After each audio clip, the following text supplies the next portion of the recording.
Yes, in your book, Who Was Adam, you mentioned that due to the flood, the common male ancestor for humanity would in fact be Noah, not Adam, because of the extinction, while the common female ancestor would of course be Eve. And you cite some genetic evidence to support that. My question is there any additional evidence that would indicate that there was a mass extinction of humanity followed by a reemergence, such as archaeological or geological evidence? Yeah, great question. And just so that everybody here is tracking with you, and this is something I didn't bring up in the talk because it can become somewhat of a complex point. But when scientists date the origin of the male lineage using the Y chromosomal data, they typically arrive at a more recent date than they get for the dating of the maternal lineage using mitochondrial DNA. So in the scientific literature, there's this question: did Adam and Eve know each other? And not only in the biblical sense, but also literally, did they know each other because of this difference in time? And so this is really a great enigma within the evolutionary camp. How do you account for this? And one possibility is that difference may actually be an artifact of the methods that you're using, that they're not identical methods, that they're very similar, and some of that difference could just simply be methodological in nature. And there's actually some evidence to indicate that. But some recent work actually shows that there's no matter what study you look at, there always seems to be this constant difference between mitochondrial Eve and Y chromosomal Adam.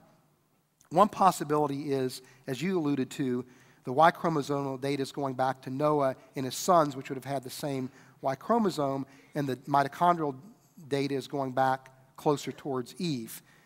There's a team from the University of Arizona that took another approach where they said, what if we assumed that Adam and Eve existed at the same time? What does that data tell us about effective population sizes?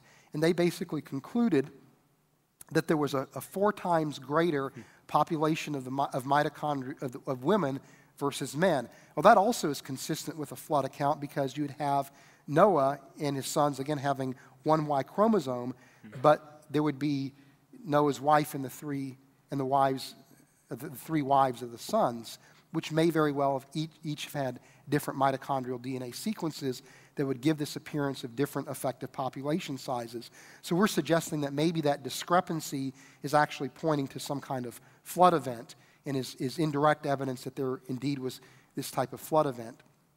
Now, in terms of the archaeological evidence and the fossil evidence, you really see very little in the fossil record and the archaeological record between about 80,000 years ago and 40,000 years ago. And it's after that time where you begin to see an explosion of human remains.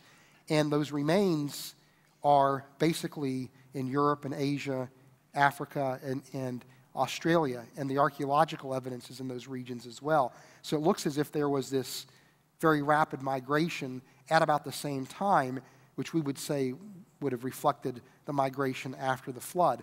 But there's very little prior to that, and maybe it's simply reflecting very low population sizes. So I don't know that I necessarily answered your question, but that's one of the frustrations in dealing with anthropology, is that the data sometimes is remarkably scant, and nobody has data to work with, so you're trying to put together a puzzle with only a few pieces in many instances.